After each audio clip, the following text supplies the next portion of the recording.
The woman standing on his porch looked like salvation wrapped in dust and determination. And Adam Calloway had long since stopped believing in either. She was young, perhaps 23 or 24, with auburn hair pinned back in a practical bun that was losing its battle against the Wyoming wind. Her dress was simple calico, faded from travel and sun, and clutched against her chest like a shield was a worn black Bible. The leather cover was cracked with age and use, the gilt edges of the pages dulled to a soft gold. She met his gaze without flinching, which was more than most folks in Sweetwater managed these days. "Mr. Calloway." Her voice carried the soft lilt of somewhere back east, maybe Tennessee or Virginia. "My name is Tabitha Reynolds. I've come to ask for help." Adam leaned against the doorframe of his ranch house, studying her with eyes that had forgotten how to be kind. At 28, he looked older. The Wyoming sun and harder things had weathered him like the sandstone butts that rose beyond his property. His dark hair needed cutting, his jaw needed shaving, and his soul needed something he had decided was no longer available to men like him. "Wrong place, miss. I don't help anybody anymore." He started to close the door, but she stepped forward, placing her worn boot on the threshold. "Please. I was told you were the only man in 3 counties who knows the mountain passes well enough to guide someone through safely. I need to reach the Shoshone Mission in the Wind River Range before the snows come." "Then you were told wrong, or you were told by someone who doesn't know me anymore." Adam's voice was flat as the plains stretching eastward from his ranch. "The man who knew those mountains died 3 years ago. Now get off my property before dark. The road to town is dangerous after sunset." He did close the door then, or tried to. Tabitha's hand shot out, pressing against the weathered wood with surprising strength. "I have nowhere else to go. I traveled 800 miles to get here. The mission needs supplies and someone who can read and write to help with the school they are starting. The Reverend in Cheyenne told me you were the one who could get me there safely." The Reverend should mind his own business. But Adam felt something crack in his chest, just a hairline fracture in the wall he had built. She had traveled 800 miles, alone by the look of her. That took either courage or desperation, and he suspected it might be both. "The last guide I hired took my money and disappeared in Denver. The one before that said he would take me but wanted payment I was not willing to give." Her chin lifted slightly. "I have $40 left to my name. I will pay you $35 to guide me and keep $5 for the supplies I promised to bring to the mission. If you say no, I will try the passes myself. Then you will die." The words came out harder than Adam intended. "Those mountains eat tenderfeet like you for breakfast. Grizzlies, cliff trails no wider than your foot, snowstorms that come out of nowhere even in September, and that is assuming you don't run into Silas Dawson's gang. They've been raiding supply wagons all summer." Tabitha's hand tightened on her Bible. "Then I will die trying to do the Lord's work. But at least I will die trying, not hiding on a ranch refusing to help someone in need." The words hit him like a fist. Adam felt his jaw clench, felt the old anger rising. "You don't know anything about me or why I stay here." "You're right, I don't." She met his eyes again, and he saw no judgment there, only a deep weariness that seemed out of place on someone so young. "But I know what it looks like when someone has given up. I saw it in the mirror for 2 years after my family died of fever in Maryland. I know what it means to lose your faith in God and people, and everything you thought was true about the world." Adam's hand was still on the door, but he had stopped trying to close it. "Then you know why I can't help you." "No, I know why you think you can't." Tabitha shifted her Bible from one arm to the other. "I also know that somewhere inside, there is a part of you that remembers what it felt like to believe in something bigger than your own pain. Otherwise, you would have closed this door in my face already. You wouldn't be standing here still listening." The sun was lowering toward the mountains, painting the sky in shades of amber and rose. Adam could see the first evening star appearing in the east. How many times had he stood on this porch watching that star come out, feeling nothing but emptiness? How many years had he refused to pray to a God he blamed for taking everything that mattered? "Where are you staying tonight?"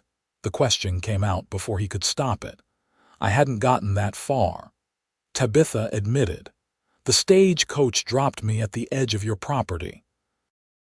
The driver said your ranch was 2 miles up this road. I walked." With no plan for getting back to town before dark. Despite himself, Adam felt a flicker of something that might have been concern. "Like I said, the road is dangerous.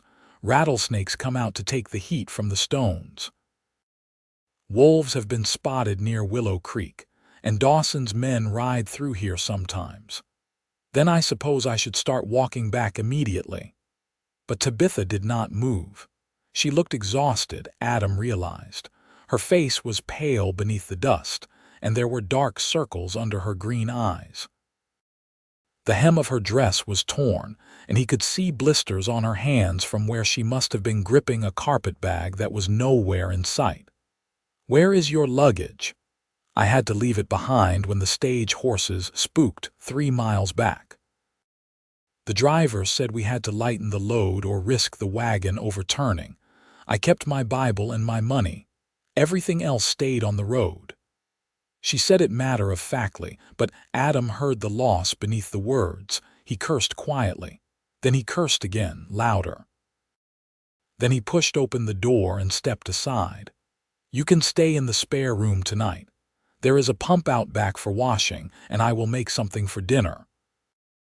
In the morning, I will take you back to town, and you can figure out another way to get yourself killed that doesn't involve my conscience." Tabitha's whole face changed. The weariness lifted for just a moment, replaced by a smile that hit Adam like sunlight breaking through storm clouds. "Thank you, truly. I know this isn't easy for you. You don't know anything about what's easy for me." But the words lacked heat. Adam stepped back further, letting her into the house he had shared with no one for 3 years. "The room is at the end of the hall. Towels are in the chest. Dinner will be ready in an hour." As Tabitha walked past him, Adam caught the scent of lavender and dust and something else he could not name. Hope, maybe, though he had forgotten what that smelled like. He watched her disappear down the hallway, her hand trailing along the wall as if she needed the support. Then he closed the door and stood in his empty parlor, wondering what he had just done, and why the house suddenly felt less like a tomb. The spare room had been his sister's once. Adam had not opened the door in 3 years, and when Tabitha stepped inside, she found it exactly as a young woman had left it. A quilt his mother had made covered the narrow bed. A hairbrush sat on the dresser beside a china wash basin painted with blue flowers. Curtains that matched the quilt hung at the window, though they were gray with dust now. Tabitha set her Bible on the bedside table and sat down heavily on the bed. Her legs were shaking from the long walk and her throat was parched. But she had done it. She had found Adam Calloway, and he had not turned her away. Not completely, anyway. It was more than she had dared hope for after the disasters in Denver and Cheyenne. She pulled off her boots and winced at the fresh blisters on her heels. Her feet had gotten soft during the train journey from Maryland. Before that, she had walked plenty. She had walked from house to house in Baltimore's poor neighborhoods, bringing food and scripture to families devastated by the fever epidemic that had taken her parents and younger brother.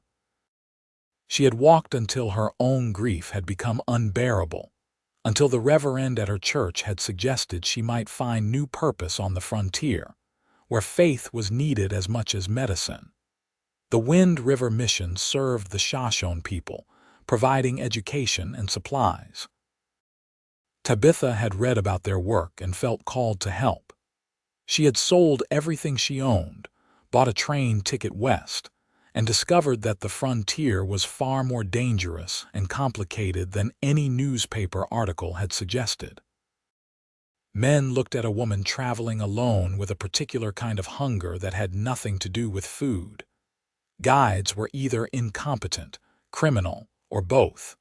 And the land itself was beautiful and brutal in equal measure, but she had not come this far to give up. Tabitha pulled out her Bible and opened it to the page where she kept her mother's letter, the last one written before the fever took her. The ink was faded, but she knew the words by heart. "Be brave, my darling girl. Do the work God calls you to do and trust that He will send help when you need it most." Was Adam Calloway the help God had sent? The angry, closed-off cowboy who had nearly slammed his door in her face? Tabitha was not sure, but she believed in signs. She believed that the Reverend in Cheyenne had mentioned his name for a reason.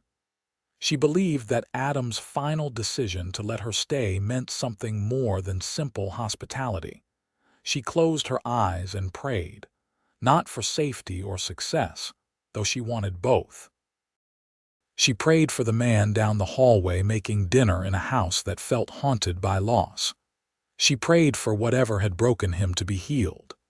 She prayed for the chance to help him find what he had lost, even if he did not know he was looking for it yet. Adam had not cooked for another person in 3 years. He stood at the cast iron stove in his kitchen, frying salt pork and warming beans, and felt strange. The house had been quiet for so long. Even the small sounds of Tabitha moving around in the spare room seemed loud. Water running in the basin, floorboards creaking, the rustle of fabric as she changed out of her dusty traveling dress. He tried not to think about the woman down the hall, tried not to remember how her eyes had held his, unflinching and honest, tried not to feel the crack in his chest widening just a little more. But it was hard. She had called him out, seen through his anger to the emptiness beneath, and named it without hesitation. Nobody in Sweetwater talked to him that way anymore. They either avoided him entirely or treated him with the careful pity reserved for broken things. 3 years ago, Adam had been different. He had believed in God and goodness and the possibility of building something lasting in this hard country. He had helped neighbors raise barns and round up cattle. He had ridden into the mountains as a guide, knowing every trail and pass, helping settlers and missionaries reach the remote places where hope was scarce.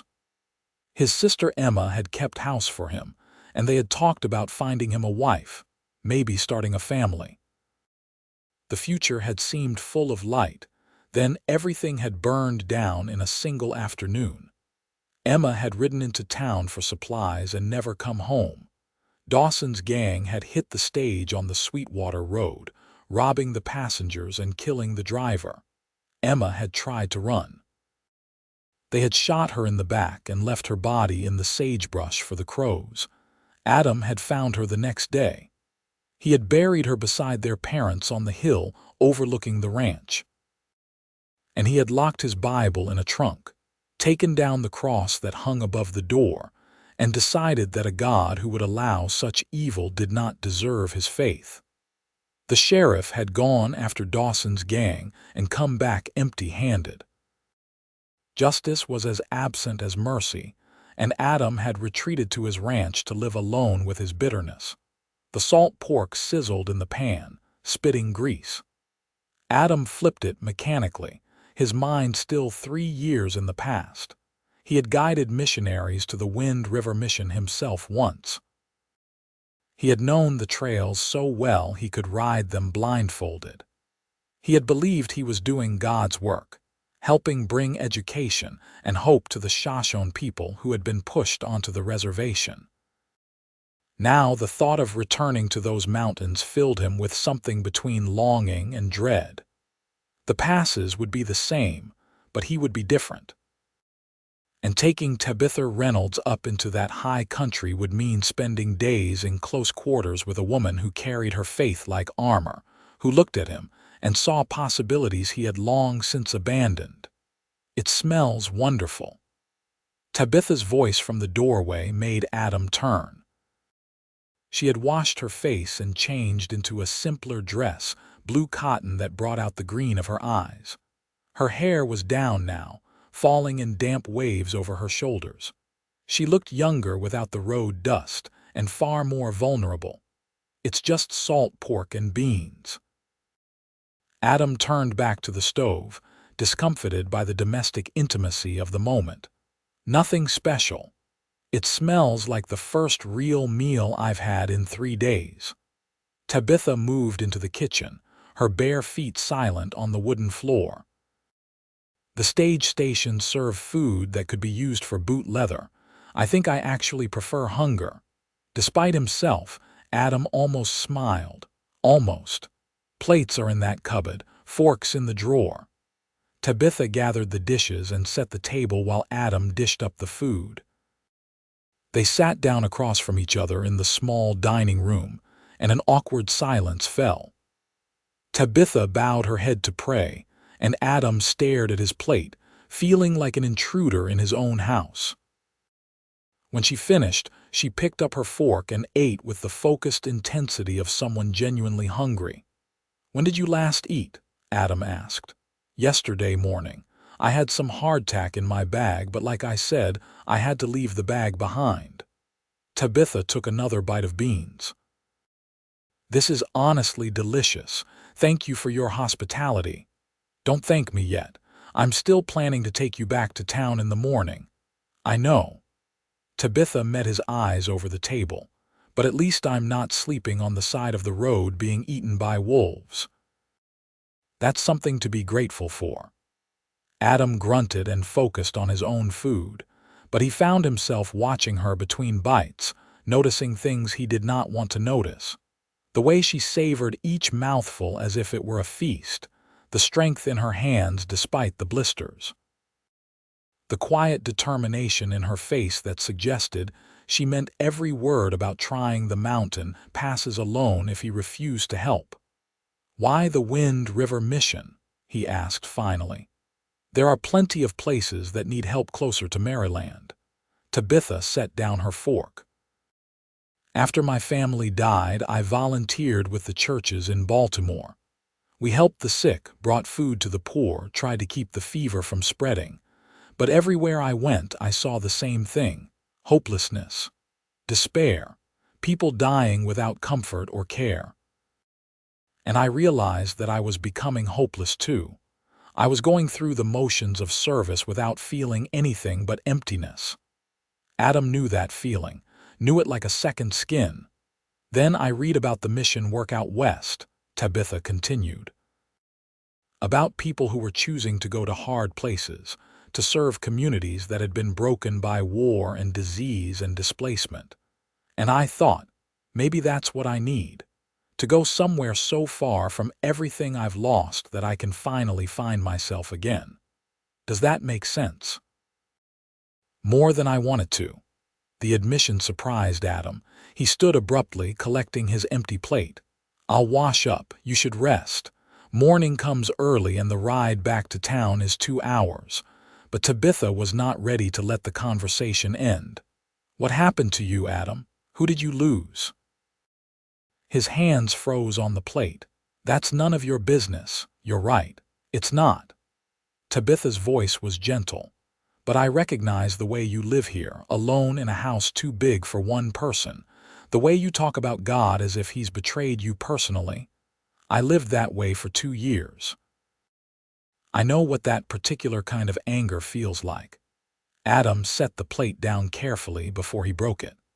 "My sister was murdered by outlaws on the Sweetwater Road 3 years ago. The same road I told you was dangerous. The same road you walked up this afternoon without thinking twice. Emma was 19 years old and she died because evil men wanted $20 and a gold watch. That's what happened to me. Now you know. Are you satisfied?" The words came out harsh and bitter, but Tabitha did not flinch. "I'm sorry. Truly, deeply sorry." That kind of loss, that kind of violence, it breaks something inside that doesn't heal easily. It doesn't heal at all. Adam turned away, staring out the kitchen window at the darkening yard. And before you start preaching at me about God's plan or divine mercy, save your breath. I've heard it all. The Reverend came to the funeral and talked about Emma being in a better place. The neighbors said God needed another angel. It's all empty words meant to make the living feel better about the senseless cruelty of the world. Tabitha stood and crossed to the window, standing beside him. Not touching, but close enough that he could feel her presence like heat from a fire. I wasn't going to say any of that. When my mother died in my arms, burning up with fever, someone told me it was God's will. I almost punched them. What kind of God wills a good woman to die in agony while her children watch helplessly? What kind of divine plan requires that much suffering? Adam looked at her, startled. Then how did you get your faith back? You're traveling west to do missionary work. You carry that Bible like it's the most important thing you own. Something must have changed. Not something. Someone. Tabitha touched the windowpane, her fingers leaving prints on the dusty glass. There was a woman in Baltimore named Ruth. She had lost her husband and 3 children to the fever. She had nothing left, no money, no family, no reason to keep going. But every day she went to the sick houses and cared for people who were dying. She sang hymns to them, held their hands, made sure they didn't die alone. She turned to face Adam. I asked her once how she could keep doing it, how she could keep believing in God after losing everything. And she said something I'll never forget. She said, I don't do this because I believe God is fair or kind or just. I do it because loving people in the midst of suffering is the only thing that gives suffering any meaning at all. Adam felt something shift in his chest. The crack widened a little more. That doesn't bring the dead back. No, it doesn't. Tabitha's eyes were bright with unshed tears. But it might keep us from becoming as dead as they are. I came west because I was dying inside, Adam. I needed to do something that mattered, something that required all of me, so that I could feel alive again. The Wind River mission might save my life even as I'm trying to help save others. The kitchen was dim now, lit only by the last rays of sunlight coming through the window. Adam could see his own reflection in the glass, ghost-like and insubstantial. When had he become a ghost in his own house? When had he stopped living and started merely existing? I'll think about it. The words surprised him as much as they seemed to surprise Tabitha. About guiding you to the mission. I'm not promising anything, but I'll think about it tonight and give you an answer in the morning. Tabitha's face transformed. That sunlight smile again, brilliant and warm. Thank you. That's all I can ask. She squeezed his arm gently, a brief touch that seemed to burn through his shirt, and then she gathered her dishes and carried them to the sink. They washed up in silence, working side by side, and Adam tried to remember the last time his kitchen had felt like something other than a place to fuel his body for another empty day. He could not. That night, Adam lay in his bed staring at the ceiling and listening to the unfamiliar sounds of another person in the house. Tabitha moving quietly in the spare room, water running as she washed, the creak of bed springs as she settled in for the night. The house felt different with her here. Less empty, less like a grave. He thought about Emma as he did every night, but tonight the memories were softer somehow. He remembered her laugh, the way she sang while doing chores, her excitement about the future. Before, he had only been able to remember her death, the violence of it, the injustice. But Tabitha's words kept echoing in his mind. Loving people in the midst of suffering is the only thing that gives suffering any meaning at all. Emma had loved people. She had brought food to struggling families, taught children to read, tended the sick. She had lived her faith in practical ways that helped her neighbors survive the harsh reality of frontier life. When she died, people had come from 3 counties to her funeral. The church could not hold them all. They had stood outside in the Wyoming wind, weeping for a girl who had made their lives a little less hard. What would Emma think of what he had become? A man so consumed by bitterness that he refused to help people, that he locked himself away from the very community she had loved. The thought was painful, and Adam rolled over trying to escape it, but it followed him into the dark. He heard Tabitha's voice, faint through the wall. She was praying. The words were indistinct, but the rhythm was familiar. Adam had prayed like that once in the days when he believed someone was listening. He felt a sudden, sharp longing for that certainty, that sense of purpose and connection to something larger than himself.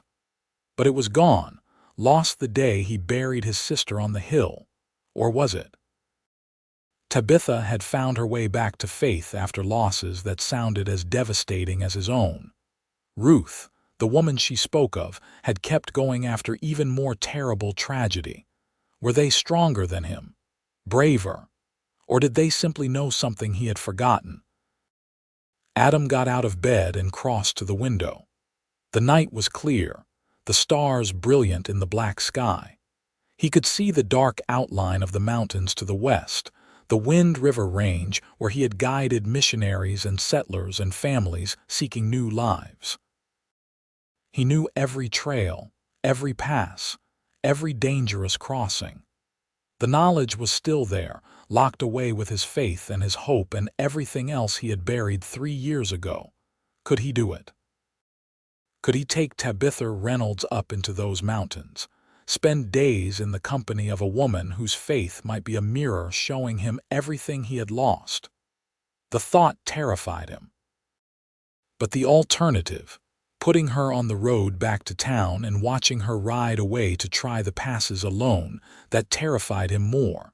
He thought of Emma again. She would have liked Tabitha. They had the same determined optimism, the same willingness to risk everything for what they believed was right. Emma would have scolded him for even hesitating to help. She would have packed his saddlebags herself and shoved him out the door. The realization made Adam smile, just a little in the darkness. It was the first genuine smile that had touched his face in 3 years. It felt strange, like using muscles he had forgotten existed. In the morning, he would tell Tabitha yes. He would guide her to the Wind River mission. He would face the mountains and the memories and maybe, just maybe, find some small piece of what he had lost. Not faith, perhaps. That seemed too much to hope for. But purpose, at least. A reason to leave this ranch and do something that mattered. The decision settled over him like a blanket. Adam returned to bed, and for the first time in longer than he could remember, fell asleep without Emma's death being the last thing on his mind.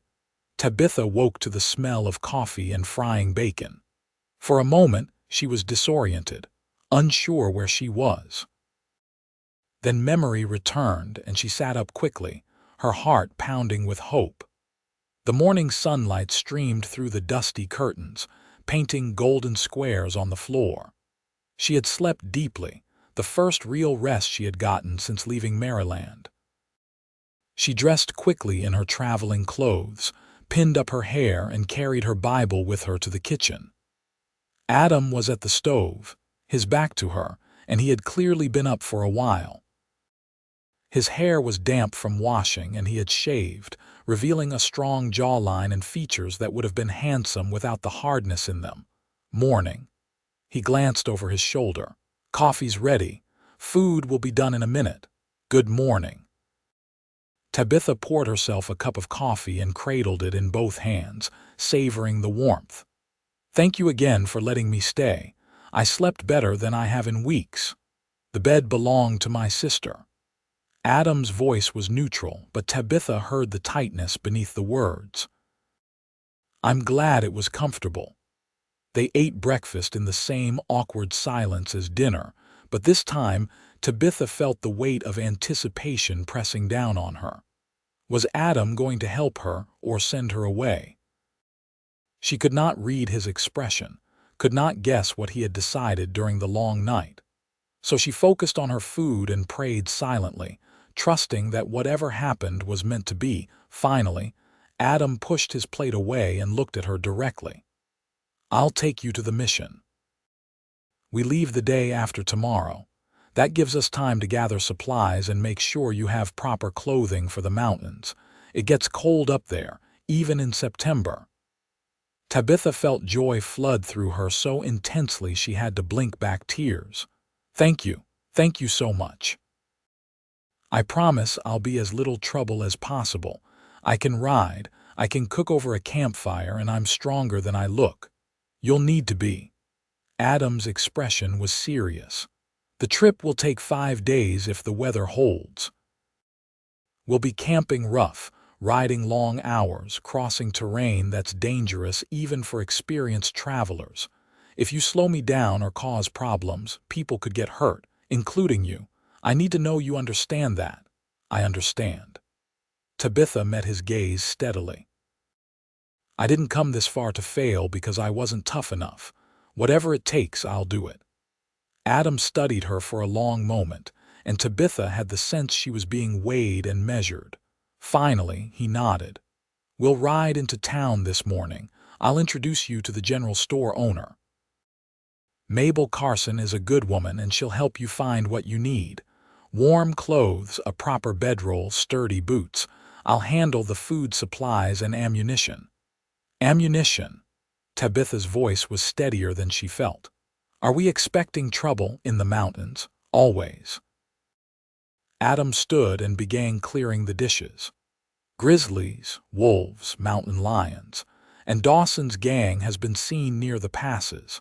I'm not planning on running into them, but I won't take you up there unprepared." The mention of the gang that had killed his sister hung in the air between them. Tabitha wanted to say something comforting, but she sensed that Adam would not welcome it. So she simply nodded and helped him clean up, and within an hour they were mounted and riding toward Sweetwater. The town was small, just a main street lined with wooden buildings and a scattering of houses beyond.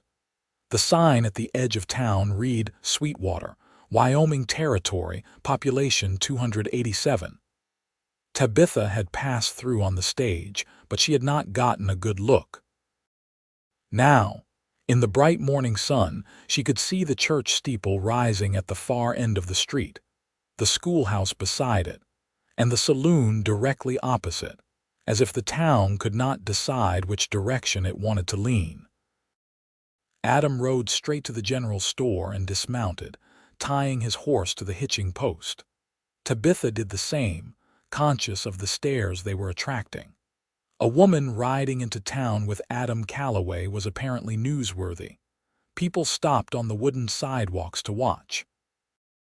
Conversations paused mid-sentence. Tabitha held her head high and followed Adam into the store, determined not to show her discomfort. The interior was dim and cool, smelling of coffee and leather and lamp oil. Shelves lined the walls, stocked with everything from canned goods to farm tools. Behind the counter stood a woman in her 50s with iron gray hair and kind eyes. Her expression when she saw Adam was one of surprised delight. "Adam Calloway, as I live and breathe. I haven't seen you in town for 6 months at least." Mabel Carson came around the counter, wiping her hands on her apron. "And you've brought a young lady with you. Will wonders never cease? Mabel, this is Tabitha Reynolds." Adam's voice was stiff with disuse of social niceties. "She's heading to the Wind River Mission, and she needs proper gear for the mountains. I told her you would help." Mabel's eyes sharpened with understanding. "You're guiding her yourself, leaving day after tomorrow." The older woman's face softened. "Emma would be glad." Adam flinched as if struck, but he did not argue. "Can you help or not?" "Of course I can help." Mabel turned to Tabitha with a warm smile. "Let's get you fitted out properly, dear. The mountains are no place for a girl in calico and blistered feet. For the next hour, Tabitha was measured and fitted and bundled into an array of practical clothing. Wool trousers for riding, which scandalized and delighted her in equal measure. A heavy canvas coat lined with sheepskin. Thick socks and leather boots that fit properly. A wide-brimmed hat to keep the sun off. Mabel added a bedroll, a tin cup and plate, and various other necessities Tabitha would never have thought of. Adam will handle the food, but you'll want your own canteen and a good knife. Mabel showed her a collection of small folding knives. Not for fighting, though if it comes to that, aim for the soft spots. Mostly for cutting rope, preparing food, things like that. Tabitha chose a knife with a bone handle, testing the weight of it in her palm. The practicality of it, the acknowledgement that she would need to be self-sufficient, made everything feel suddenly real. She was going into the mountains, with Adam Calloway, for 5 days.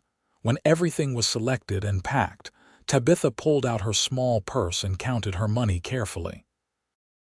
Mabel named a price that was far less than the gear was worth, and when Tabitha tried to argue, the older woman shook her head firmly. "I'm giving you the missionary discount, dear.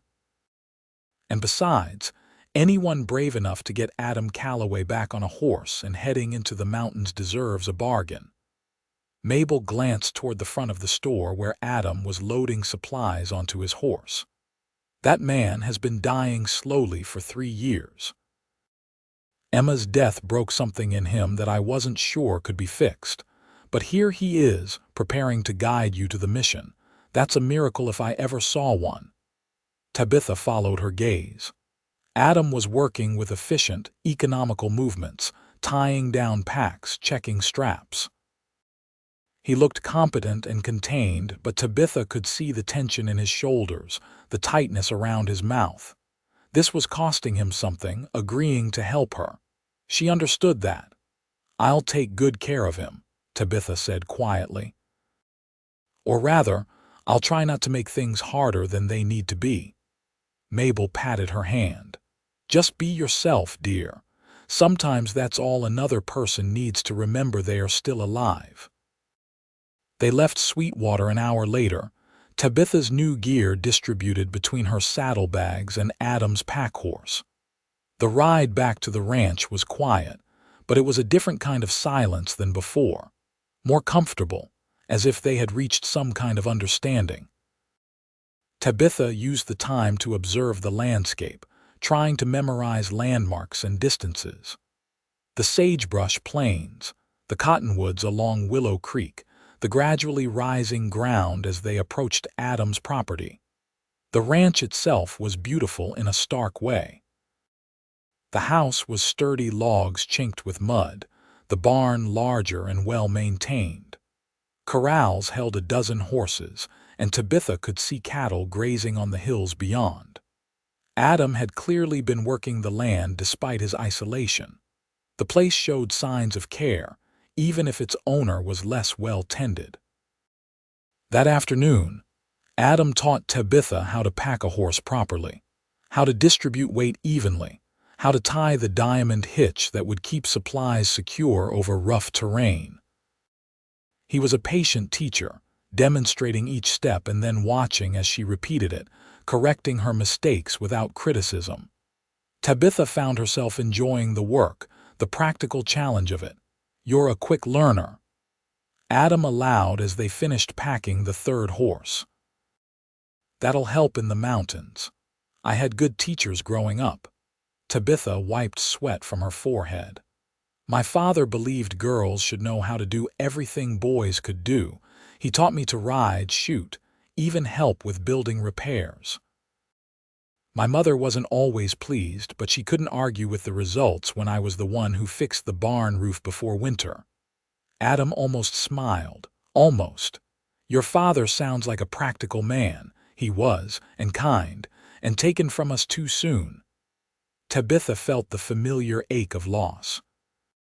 "He got the fever first, trying to help a neighbor. Then my mother and brother. I only survived because I had already had it years earlier. Some people get it twice, but I was lucky. Doesn't sound like luck to me. Sounds like you got left behind to carry the grief. The words were harsh but perceptive. Tabitha looked at Adam, seeing the understanding in his eyes. Maybe. But I'm choosing to believe I survived for a reason, that there's work for me to do that matters, even if I don't know exactly what that work is yet. The mission work. Maybe. Or maybe something else entirely. Tabitha ran her hand along the horse's neck, feeling the warmth of its coat, the solid reality of it. I've learned to hold my plans loosely. God has a way of changing them when you least expect it. Adam made a non-committal sound and turned away, but Tabitha thought she saw something shift in his expression. A crack in the armor, maybe. A moment of recognition that the future was not as fixed as he wanted to believe. They spent the rest of the day preparing. Adam checked and rechecked the horses, inspected every piece of gear, cleaned his rifle and his revolver with meticulous care. Tabitha watched and learned, asking questions when she did not understand, committing everything to memory. This trip was her responsibility as much as Adam's. She would not be dead weight. That evening they ate dinner together again, and the conversation came a little easier.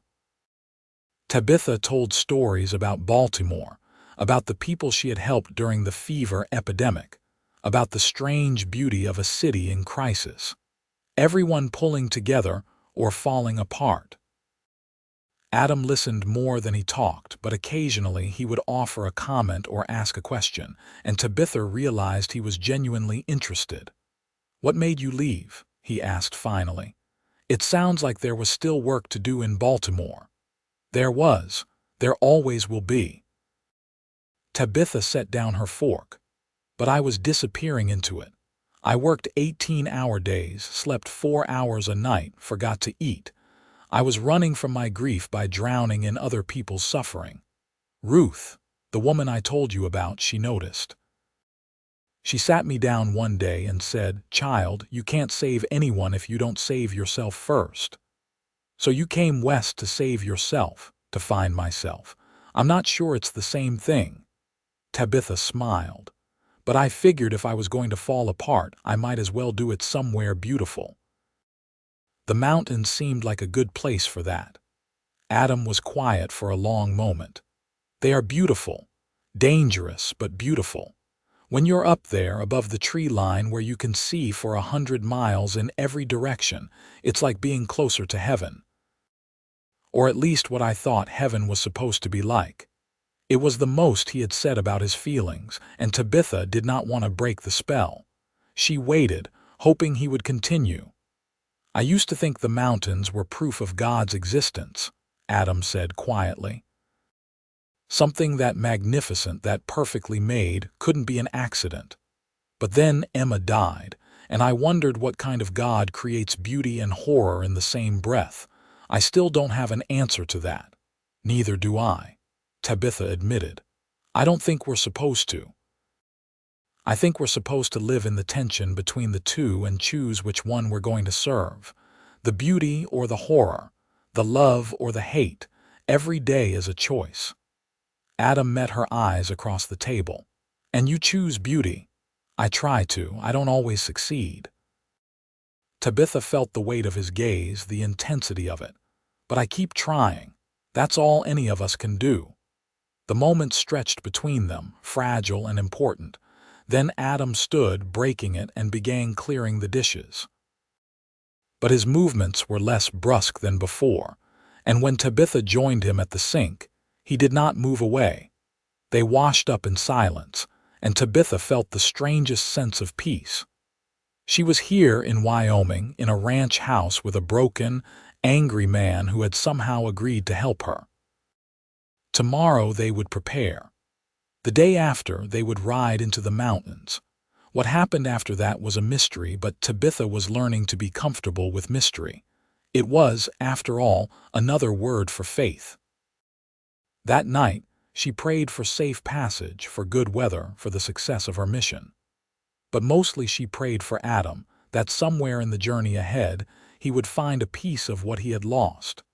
Even if it was just the smallest fragment of hope, it would be enough to start with. In his own room, Adam lay awake listening to Tabitha pray through the wall. Her voice was a soft murmur, steady and certain. He found himself envying that certainty, that ability to talk to God as if he were an old friend. Adam had not prayed in 3 years.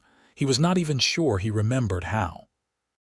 But as he drifted toward sleep, he found words forming in his mind. Not quite a prayer, but close. Keep her safe. Let me get her to the mission without anything going wrong. Let me do this one thing right. It was a start. The morning they left dawned clear and cold, the sky a pale blue that promised good weather. Adam was up before sunrise, loading the last of the supplies and checking the horses one final time. Tabitha emerged from the house dressed in her new traveling clothes, her Bible wrapped in oilcloth and tucked into her saddlebag. She looked both nervous and excited, and Adam felt an unexpected surge of protectiveness. "Ready?" he asked. "As ready as I'll ever be." Tabitha mounted her horse with an easy grace that surprised him. She had said she could ride, but Adam had expected Eastern riding, careful and controlled. Instead, she sat her horse like someone who had grown up doing it, relaxed and confident. They set out as the sun broke over the eastern horizon, painting the sagebrush gold. The ranch fell away behind them, and Adam felt the familiar pull of the mountains ahead. He had avoided them for so long, driven past without looking up, refused to let himself remember. But now, riding toward them with purpose, he felt something stir inside that might have been anticipation.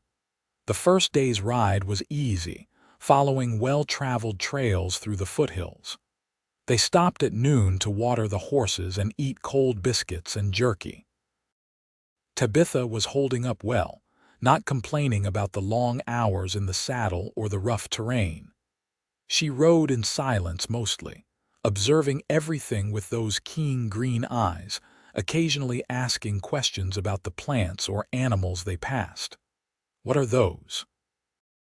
She pointed to a cluster of white flowers growing among the rocks. "Seago lilies. The Shoshone use the bulbs for food. Taste like potatoes if you cook them right." Adam found himself offering information without thinking about it, falling back into the role of guide. "The roots of that plant there, the one with the purple flowers, that's good for wounds, stops bleeding and keeps infection away. You know a lot about the land." "Had to. When you're in the mountains for weeks at a time, you need to know what's edible, what's medicinal, what will kill you." Adam paused. "I learned a lot from the Shoshone guides I worked with. They know this country better than any white man ever will. Will we see any Shoshone on the way to the mission? Maybe. Some of them still hunt in the high country, despite the reservation boundaries. If we do, don't be afraid. The Shoshone around here are peaceful, and they respect people who respect them." Tabitha nodded, absorbing the information. Adam found himself appreciating her calm acceptance of everything he told her. She did not dramatize the dangers or dismiss them. She simply listened and learned, practical and focused. By late afternoon, they reached the first serious climb, a trail that switchbacked up a steep slope covered in pine and aspen. The air grew noticeably cooler, and Adam called a halt to let Tabitha put on her sheepskin coat. She did so without complaint, though he could see the fatigue in her face. They had been riding for nearly 8 hours, and she was not used to it. "We'll make camp soon," he told her. "There's a good spot another mile up with water and shelter." "I'm fine," Tabitha insisted, but Adam noticed she was gripping the saddle horn a little tighter as they continued upward. The campsite was a clearing beside a fast-moving stream, surrounded by towering pines that blocked the wind. Adam set up camp with the efficiency of long practice, picketing the horses where they could graze, building a fire ring, unpacking the necessary supplies. Tabitha tried to help, but he waved her off. Rest. Your body needs to adjust to the riding. Tomorrow will be harder. Tabitha sank down on a fallen log, and Adam heard her quiet sigh of relief. While he worked, he found himself hyper-aware of her presence, of the way the firelight would soon play across her face, of the domestic intimacy of making camp together. It felt strange and familiar at the same time, an echo of a life he might have had if things had been different. Dinner was simple: beans and bacon, coffee strong enough to strip paint. They ate watching the fire, the stream providing a constant background music. The sun set behind the mountains and the temperature dropped quickly. Adam added more wood to the fire and noticed Tabitha shivering despite her coat. Cold, a little. I'll be fine once I'm in my bedroll. First night is always the hardest. Your body thinks it should be in a soft bed, not on the hard ground. Adam stood and retrieved an extra blanket from his pack. Use this too. Mountain nights can freeze even when the days are warm. Tabitha accepted the blanket gratefully. Thank you for everything. I know this isn't easy for you. Adam settled back by the fire, cradling his coffee cup. You keep saying that, because it's true. You're doing something difficult because it's the right thing to do. That takes courage. It's not courage, it's just, I don't know, momentum. Adam stared into the flames. You showed up on my porch and somehow I ended up here. I'm still not sure how that happened. I knocked with only a Bible and a prayer. Apparently that was enough. Tabitha's smile was visible even in the firelight. God works in mysterious ways, if he's working at all. But the words lacked conviction. Being out here in the mountains, under a sky full of stars, it was harder to maintain his certainty that the universe was empty of meaning. The beauty Tabitha had spoken of was everywhere, undeniable and humbling. They sat in comfortable silence until the fire burned low. Adam showed Tabitha how to arrange her bedroll for maximum warmth, then settled into his own on the opposite side of the fire. The stream sang its endless song, and somewhere in the distance, an owl called. Adam lay on his back looking up at the stars, the same stars that had witnessed Emma's death and 1,000 other tragedies. But they had also witnessed births and weddings and moments of joy. They were indifferent, eternal, and somehow comforting. He thought about Tabitha sleeping across the fire, trusting him to keep her safe. It was a responsibility he had not carried in years, and it felt both heavy and right. He would get her to the mission. He would keep his promise. And maybe, somewhere along the way, he would figure out what came next for a man who had spent 3 years waiting to die. The second day brought them higher into the mountains. The trail narrowed, clinging to cliff sides that dropped away to dizzying depths. Tabitha rode carefully, following Adam's instructions to let her horse pick its way and not look down. He could see her knuckles white on the reins, but she did not panic or complain. The woman had steel in her spine, whatever else she might be. By midday, they had climbed above the tree line into a landscape of rock and sky and wind. The views were staggering, range after range of peaks stretching to the horizon, snow-capped even in late September. Adam stopped to let the horses rest and found Tabitha standing at the edge of a precipice, her face turned toward the vista. "It's like standing at the edge of creation," she said softly. "I've never seen anything so beautiful." Adam joined her, keeping a careful distance from the drop. "This is nothing. Wait until we cross Granite Pass tomorrow. On a clear day you can see the Great Divide. You love these mountains." It was not a question. "I used to." Adam's voice was rough. "I spent months up here every year, guiding people, hunting, sometimes just being alone with the silence. It felt like the only place I could hear myself think. And now I don't know what I feel. It's like visiting a place you loved with someone who's gone. Everything is the same, but it's different because they're not there to share it. He paused. Emma rode with me sometimes. She was fearless up here, always wanting to climb higher, see more. She would have liked you. Tabitha turned to look at him. I wish I could have known her. She would have pestered you with 100 questions about Baltimore and the fever work. Emma was curious about everything. Adam felt the familiar ache in his chest, but it was different now, softer, more like memory than fresh wound. After she died, I couldn't stand to come up here. Every trail reminded me of her, every peak we had named together, so I stayed away. But you're here now, because you knocked on my door with a Bible and wouldn't take no for an answer. Adam met her gaze. I'm still not sure if I should thank you or curse you for that. Give it time. You might figure it out. Tabitha smiled, and Adam felt that strange shift in his chest again, the crack widening, light getting in. They remounted and continued climbing. The afternoon brought clouds rolling in from the west, heavy and dark with the promise of rain. Adam urged the horses faster, wanting to reach the next campsite before the storm hit. They made it with minutes to spare, ducking under an overhanging rock formation just as the first drops fell. The storm was fierce but brief, wind and rain lashing the mountainside.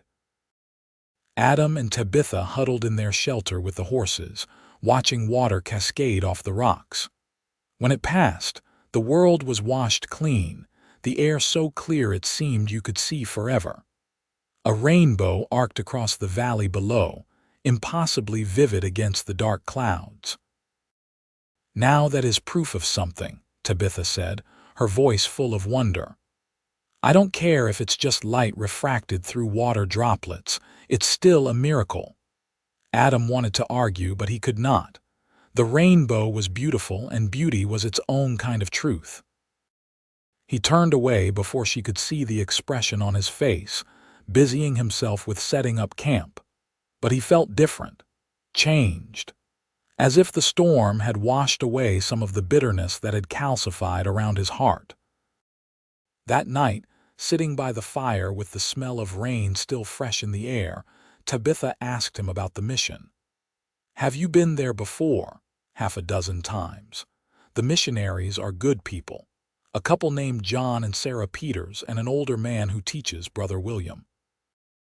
They serve the Shoshone on the Wind River Reservation, running a school and a clinic. It's hard work with not much thanks, but they keep at it. Why?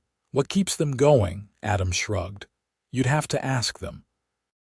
But I think it's what you said before, about loving people in the midst of suffering. They see the need and they try to meet it. The Shoshone have been through hell. Forced onto the reservation, their traditional ways banned, disease and poverty everywhere. The mission at least provides some education, some medical care, some hope that things might get better. Do you think things will get better for them? Honestly, I don't know. Adam poked at the fire. The government doesn't keep its promises. White settlers keep pushing for more land. The buffalo are nearly gone. It's hard to see how it gets better from here. But the missionaries keep trying. They do, and maybe that matters. Maybe trying is enough. The word surprised Adam. 3 years ago, he would have said trying was pointless if you could not succeed. But maybe Tabitha was right. Maybe the effort itself had value regardless of the outcome. Tell me about your faith, Tabitha said suddenly. Before you lost it, what was it like? Adam was quiet for so long she probably thought he would not answer, but finally he spoke. It was the foundation of everything.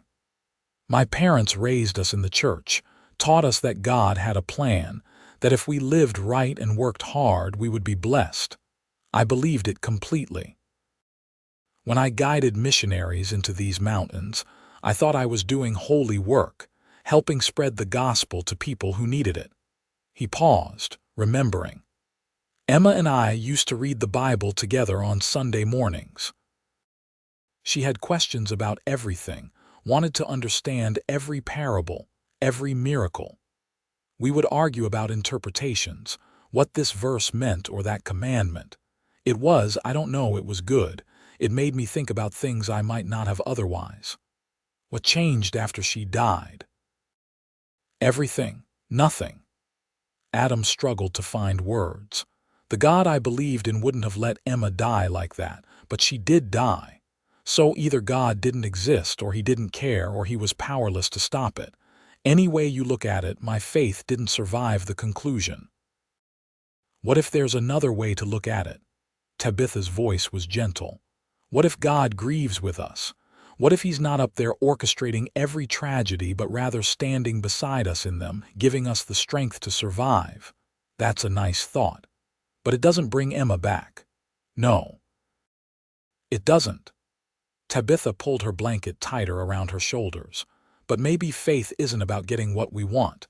Maybe it's about finding meaning in what we have, even when what we have is loss and grief and a world that makes no sense. Adam wanted to argue, but he was too tired, too worn down by the day's ride and the weight of the conversation. I don't know any more. I used to think I had all the answers. Now I'm not even sure I know the questions. That's a start, Tabitha said softly. Admitting you don't know is the first step toward finding out. They fell silent after that, each lost in their own thoughts. Adam lay in his bedroll staring up at the stars, the same ones he had questioned the night before. But tonight, they seemed less indifferent, or maybe he was less hardened.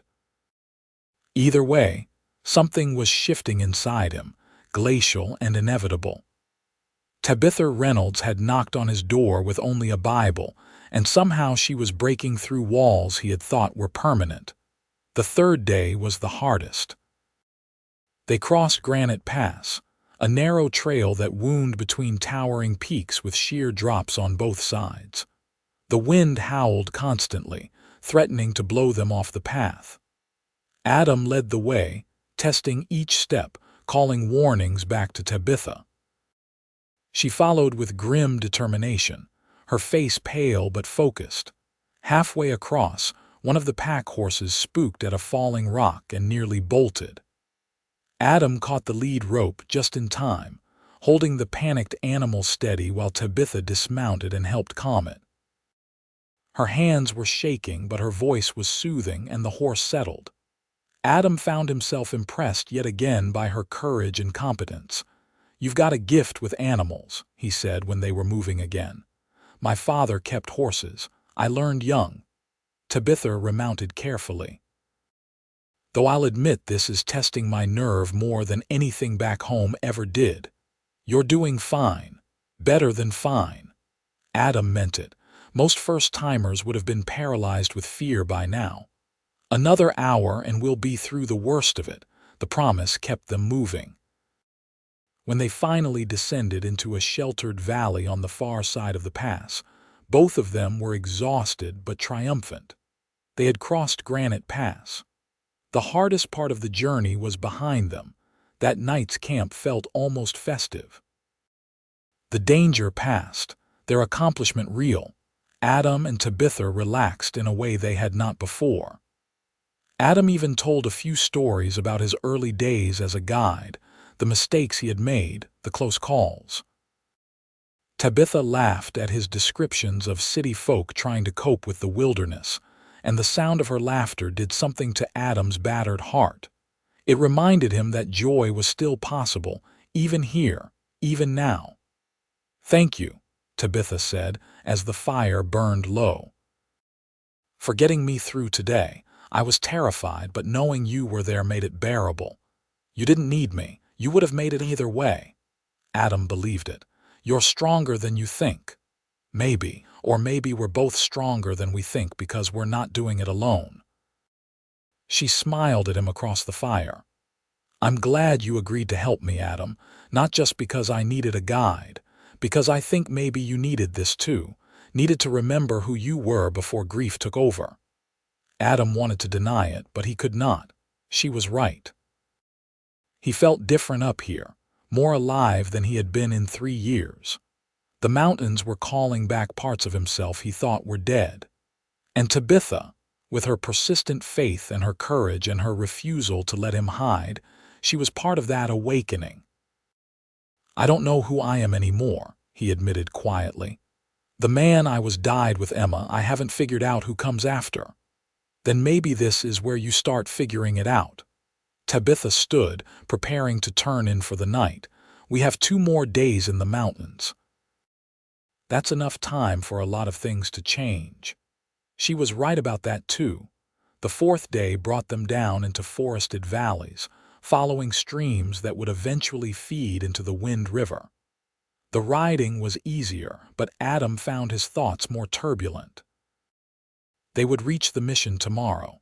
His time with Tabitha was running out. The realization bothered him more than he wanted to admit. Somewhere over the past 4 days, she had become more than a responsibility. She was, he realized with a start, a friend. Maybe more than a friend, though he was not ready to examine that thought too closely. But he looked forward to her observations about the landscape, to their conversations by the fire, to the way she challenged his certainties without attacking them. He liked having her near. Liked the sound of her voice, the brightness of her smile, the fierce determination that drove her forward. What would he do when he delivered her to the mission and rode back to his ranch alone? Return to his empty house and his empty life. The thought was suddenly unbearable. They stopped for lunch beside a waterfall, the spray cool on their faces. Tabitha washed in the stream, and when she returned, her hair loose and wet, Adam felt something in his chest tighten painfully. She was beautiful, not just in a physical sense, though she was that, but in the way she carried herself, the light in her eyes, the openness of her heart. She was everything he had forgotten the world could hold. "What are you thinking?" Tabitha asked, catching him staring. "That I don't want tomorrow to come."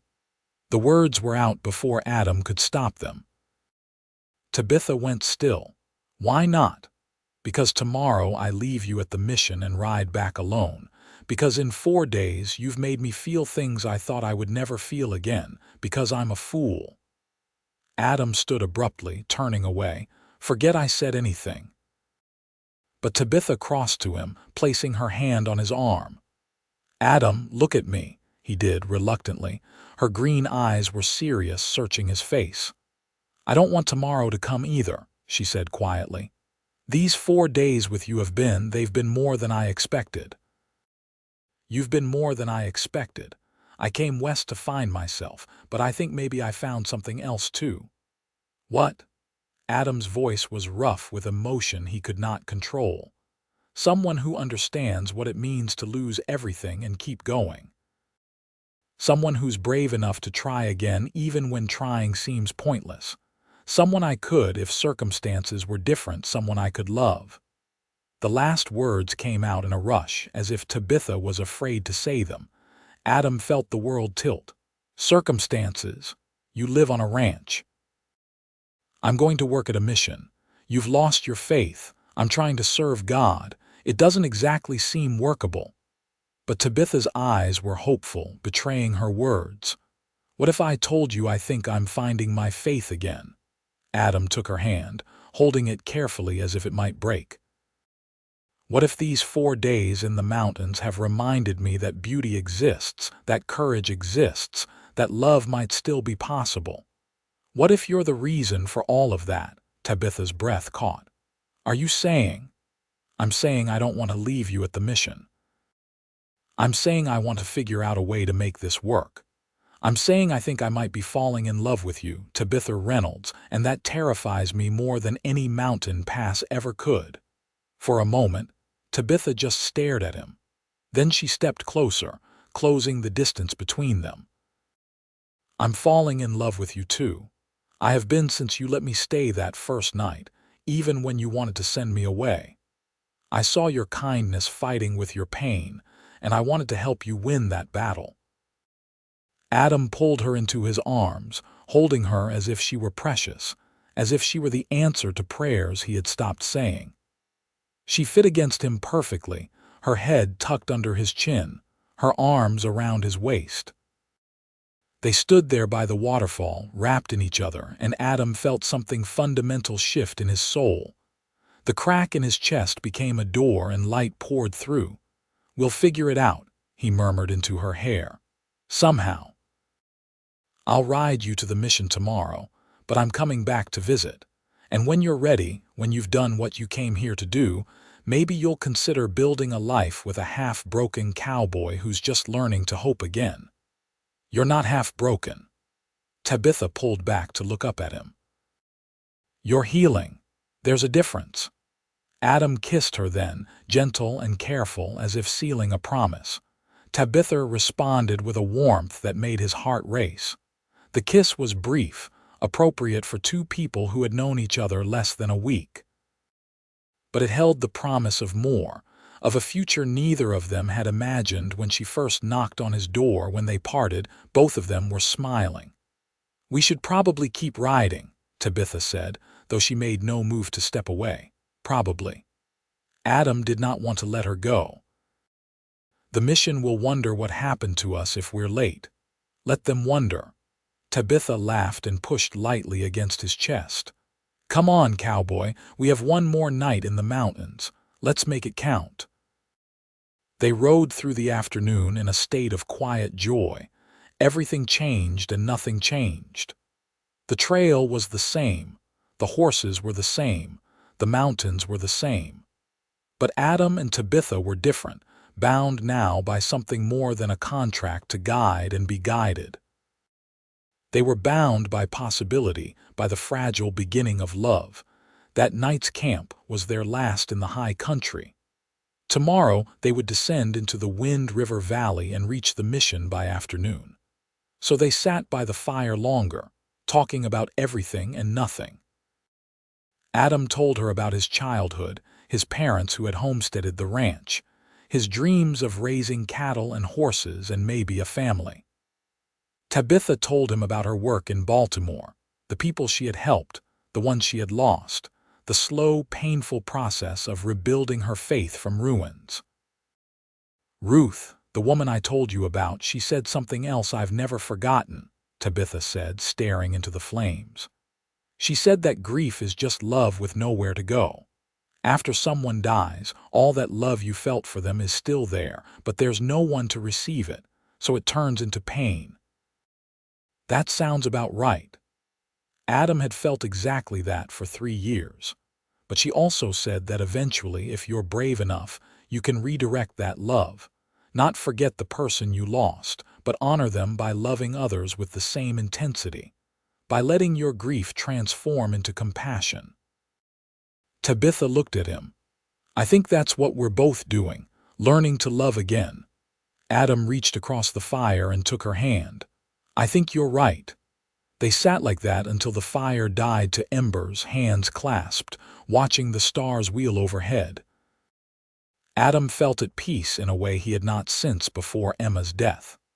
The mountains rose around them, eternal and indifferent, but within their shelter, two hearts were learning to beat in rhythm again. When they finally retreated to their bedrolls, Adam lay awake listening to Tabitha breathe. Tomorrow would bring decisions and complications. But tonight, he let himself simply be grateful. Grateful that she had knocked on his door. Grateful that he had said yes. Grateful for the possibility of a future that did not feel like a burden. Just before sleep claimed him, Adam did something he had not done in 3 years. He prayed. It was a simple prayer, barely more than a whisper in his mind. "Thank you for bringing her to me. Help me be worthy of this second chance." He was not sure if anyone was listening. But for the first time in a long time, he hoped that maybe, just maybe, someone was. The final morning dawned clear and cold, frost glittering on the grass. Adam woke before sunrise and lay watching the sky lighten, reluctant to start the day that would end with goodbye, even a temporary one. But eventually duty called and he rose to start the fire and make coffee. Tabitha emerged from her bedroll looking equally reluctant. "Last day," she said softly. "Last day of the journey. not the last day of us. Adam said it firmly, as much to convince himself as her. This is just the beginning. They broke camp slowly, neither wanting to rush. The descent into the Wind River Valley was gradual and beautiful, meadows full of wildflowers opening between the pines. They saw elk grazing in the distance and an eagle circling overhead. The world seemed to be putting on a show, as if the mountains wanted to give them a proper farewell. By early afternoon, they could see the mission buildings in the distance. A small church with a cross atop it, a schoolhouse, several cabins, all arranged around a central yard. Smoke rose from chimneys, and Adam could see people moving between buildings. The mission looked peaceful and purposeful, exactly the kind of place Tabitha had described wanting to find.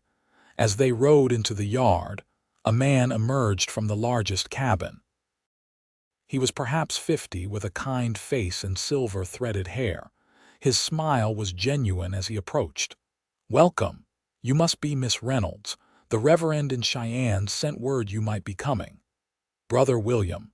Tabitha dismounted and extended her hand. "I'm so glad to finally be here. And this is Adam Calloway, who guided me safely through the mountains." "Adam." Brother William's face lit with recognition. "I'll be blessed. We haven't seen you in 3 years. We wondered if you would ever return to us." Adam dismounted, feeling awkward under the older man's delighted scrutiny. "I'm just here as a guide, delivering Miss Reynolds and her supplies." Of course. But Brother William's knowing look suggested he suspected there was more to the story. "Come inside, both of you. Sarah will want to meet you, and we have hot food and real beds. You must be exhausted." The mission was as welcoming as Adam remembered. Sarah Peters was a warm, practical woman who immediately took Tabitha under her wing, showing her where she would sleep and outlining the work she would do. John Peters, Sarah's husband, was away visiting families on the far side of the reservation, but would return in a few days. The school currently had 18 students ranging from age 6 to 14, all eager to learn reading and writing and arithmetic. Adam watched Tabitha being introduced to her new life and felt an unexpected pang of loss. This was what she had come for, what she needed. But it meant she would not be returning to his ranch, at least not immediately. They would be separated by 2 days hard riding through dangerous mountains. How were they supposed to build a relationship under those circumstances? As if reading his thoughts, Brother William drew Adam aside. "Walk with me." They strolled around the mission grounds, Brother William pointing out improvements made since Adam's last visit. A new well, expanded gardens, a chicken coop. "We're becoming more self-sufficient," the older man explained. "The government supplies are unreliable, so we grow what we can." "You've done good work here," Adam admitted. "We try, but it's harder without you, Adam. You were our connection to the outside world, the one who could navigate the mountains in any season. We've missed you." Guilt stabbed through Adam. "I couldn't come back after Emma. I know. I understood." Brother William stopped walking and turned to face him. "But I never stopped praying that something would bring you back to us. And here you are, with that light in your eyes I remember from before." "That young woman did this," Adam nodded. "She knocked on my door with nothing but a Bible and asked for help. I tried to say no, but she wouldn't let me hide anymore. Then she's a blessing, to you and to us." Brother William smiled. "Don't let her go, Adam. Don't make the mistake of thinking geography matters more than love. If you found something real, fight for it. She has work to do here, important work. And you have a ranch. But people who love each other find ways to bridge distances. You could guide supplies and visitors more regularly. Tabitha could visit your ranch between school terms. There are solutions if you're willing to look for them." The older man's words settled into Adam's heart like seeds. He was right. If Adam and Tabitha wanted to be together, they would find a way. The question was whether Adam was brave enough to try, to risk his newly healing heart on the possibility of more loss. That evening, the mission community gathered for dinner in the common hall. It was a simple meal of stew and bread, but shared with warmth and laughter. The Shoshone families who lived near the mission joined them, and Adam found himself surrounded by faces he remembered. He had forgotten how good it felt to be part of a community, to share food and stories and the simple pleasure of human connection. After dinner, Brother William asked Tabitha to share her story. She stood before the group, her Bible clutched in her hands, and spoke about losing her family, about the work in Baltimore, about the long journey west. Her voice was clear and strong, and Adam felt pride swell in his chest. This was the woman he loved, brave and faithful and utterly herself. When she finished, one of the Shoshone elders stood. He was ancient, his face a map of wrinkles, his eyes sharp with intelligence. He spoke in his native language, and Brother William translated. He says you are welcome here. He says the people who come from far away carrying only faith and willing to serve, they are the ones who understand what it means to be Shoshone, to lose everything and keep walking anyway. Tabitha's eyes filled with tears. She bowed to the elder in respect. Thank you. I hope to serve well. The evening ended with singing, hymns in English and Shoshone blending into something beautiful and strange. Adam sat beside Tabitha, their shoulders touching, and let the music wash over him. He had forgotten this too, the power of worship when it was genuine, when it came from hearts that had known suffering and chosen hope anyway. When the gathering broke up, Adam and Tabitha walked outside into the cold night. The stars were brilliant overhead, the mountains dark shapes against the sky. They stood close, neither speaking, both aware that morning would bring separation. "I don't want you to go," Tabitha finally said. "I don't want to go either, but I have to get back to the ranch. The cattle need tending and I can't leave them indefinitely." Adam turned to face her. "But I'll come back. In 3 weeks, maybe 4. I'll bring more supplies and I'll stay a few days. We'll figure this out, Tabitha, I promise. 3 or 4 weeks sounds like forever right now. I know. But it's not, and we have something worth waiting for." He cupped her face in his hands. "I love you. I'm not sure when it happened exactly, but somewhere between your knocking on my door and crossing Granite Pass, I fell completely in love with you." Tabitha's smile was radiant even in the darkness. "I love you too. I think I started falling when you let me stay that first night, even though every part of you wanted to send me away. You're a good man, Adam Calloway, a better man than you think you are." He kissed her then, pouring everything he felt into it, love and longing and promise and hope. Tabitha responded with equal intensity, her arms around his neck, her body pressed against his. When they finally parted, both were breathless. 3 weeks, Adam repeated. "I'll be back. I'll be waiting." They stood wrapped in each other until the cold drove them inside. Adam slept that night in one of the mission's guest cabins, aware of Tabitha sleeping in the women's quarters across the yard. So close, and yet already the separation beginning. But he held on to Brother William's words. People who love each other find ways to bridge distances. Morning came too soon. Adam packed his horses and prepared to leave while Tabitha watched from the porch of the schoolhouse. The mission was just waking up, smoke rising from chimneys, the first students arriving for lessons. This would be Tabitha's life now, and Adam could see she was ready for it. But he could also see the sadness in her eyes as he mounted his horse. 3 weeks, she called. 3 weeks, he confirmed. "I'll count every day." He rode out before he could change his mind, before he could do something foolish like ask her to come with him. She had work to do here. He had to respect that. But as he reached the edge of the mission grounds and looked back, she was still standing on the porch, her hand raised in farewell. Adam lifted his own hand in response, then turned his horse toward the mountains and home. The ride back was the longest of his life. Without Tabitha's company, the trails felt empty. Without her voice asking questions, the mountains felt silent. Without her courage and faith to reflect on, Adam felt his old bitterness trying to creep back in. But he fought it.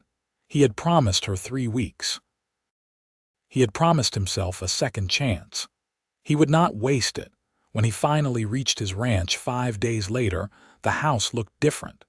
Still the same logs and windows and weathered boards.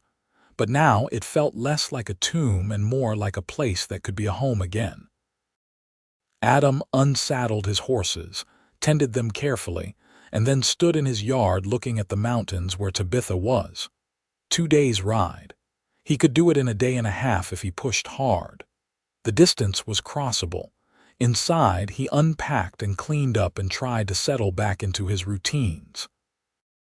But everything felt off. The silence was oppressive. The emptiness of the house mocked him. He found himself talking to the walls, telling them about Tabitha, about the mission, about the changes he wanted to make. The next morning, Adam rode into Sweetwater.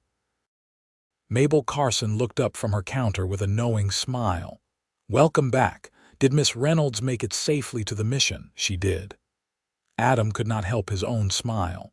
"She's settled in and already teaching. They're grateful for the supplies. And how are you? You look different." "Less haunted, maybe." Mabel's eyes were shrewd. "I feel different. That trip, it reminded me of things I'd forgotten. Good things." Adam paused. "I'm going back in 3 weeks with more supplies. I was hoping you could help me figure out what the mission needs most."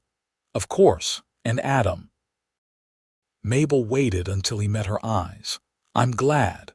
Whatever happened up there, whatever changed, I'm glad. Emma would be proud of you." The words hit Adam like a benediction. Emma would be proud. He was living again, loving again, trying again. He was honoring her memory by choosing hope over despair. It felt right in a way nothing had for 3 years. He spent the next weeks working his ranch with renewed purpose. He fixed things he had let go, repaired fences and barn boards and broken porch steps. He cleaned the house thoroughly, opening windows to let in fresh air, washing linens that had been neglected. He even retrieved the cross from the shed where he had thrown it and hung it back above the door. Not because he was sure about God yet, but because he was no longer sure that God was absent. That was progress. At night, he read Emma's Bible, the one she had studied so carefully. Her notes were in the margins, her questions and insights. Adam found himself moved by her earnest seeking, her willingness to wrestle with difficult passages. She had never pretended faith was easy. She had just believed it was worth the struggle. One notation caught his attention. Next to a verse about loving your enemies, Emma had written, "Does this mean I have to forgive the people who hurt me, even if they're not sorry? How?" Adam stared at those words for a long time. Emma had been thinking about forgiveness even before she died, even before there was anything to forgive. Had she known somehow that her life would end in violence? Or was she simply wiser than her years? Adam did not have answers. But he found himself thinking about Dawson's gang, the men who had killed his sister. For 3 years, he had nursed his hatred of them, fed it, let it poison everything. But what if he could let it go? Not forget, not excuse, but simply release the grip hatred had on his soul. Would Emma want him to spend his life consumed by bitterness? Or would she want him to live fully, to love deeply, to find joy where he could? The questions followed Adam through his days. And slowly, painfully, he began to feel something shift. The hatred was still there, but it was no longer the center of everything. Tabitha was the center now. Love was the center, and that was its own kind of justice. 2.5 weeks after leaving the mission, Adam could not wait any longer. He packed his horses with supplies, said goodbye to his ranch, and headed back into the mountains. The journey that had taken 5 days the first time took him 3.5, pushing hard from dawn to dusk. He reached the mission on a bright afternoon, dusty and exhausted and happier than he had been since leaving. Tabitha saw him riding in and ran from the schoolhouse, her face alight with joy. Adam dismounted and caught her as she threw herself into his arms. They held each other tightly, not caring who saw, not caring about propriety. 3 weeks apart had felt like 3 years. "You came back," Tabitha said unnecessarily. "I promised I would." Adam pulled back to look at her. "You look good, happy." "I am happy. The work here is hard but good. The children are eager to learn, and I'm helping Sarah with the medical work too. People are starting to trust me." Her smile was radiant. "But I missed you. Every day." "I missed you too. More than I thought possible." Adam glanced toward the mission buildings where people were starting to gather, curious about the visitor. "Can we talk? Somewhere private?" Tabitha led him away from the mission to a spot by the river where cottonwoods provided shade and privacy. They sat on the bank, shoulders touching, hands clasped. Adam felt the rightness of it settle into his bones. "I've been thinking," he said, "about us, about how to make this work. Brother William said people who love each other find ways to bridge distances. I think he's right." "What do you have in mind?" "I could guide regular supply runs up here. Once a month, maybe twice. That would give us time together and help the mission. And maybe, eventually, you could spend some time at the ranch. Not permanently, not if you're needed here, but visits. We could build a relationship that way, slowly, until we figure out what the future looks like." Tabitha was quiet for a moment. "That could work. I was thinking along similar lines. I'm committed to a year here, helping establish the school. But after that, if I've done what I came to do, maybe I could split my time between the mission and your ranch. We could build a life together that serves both callings. You do that. Leave the mission work for part of the year. I'm not leaving it. I'm expanding it." Tabitha squeezed his hand. "You have a ranch in good grazing country. What if we used it to raise cattle and horses specifically to support mission work across the territory? What if your ranch became a base for supplying multiple missions, and I helped coordinate that work? We could do this together, Adam. Make your home a place that serves something bigger than just ourselves." The vision she painted took Adam's breath away.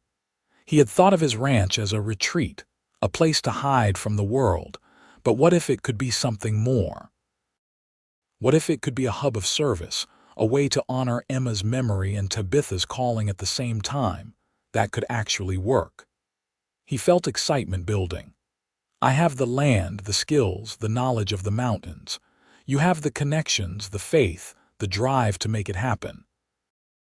Together we could do something that matters. Together." Tabitha's eyes shone. "I like the sound of that."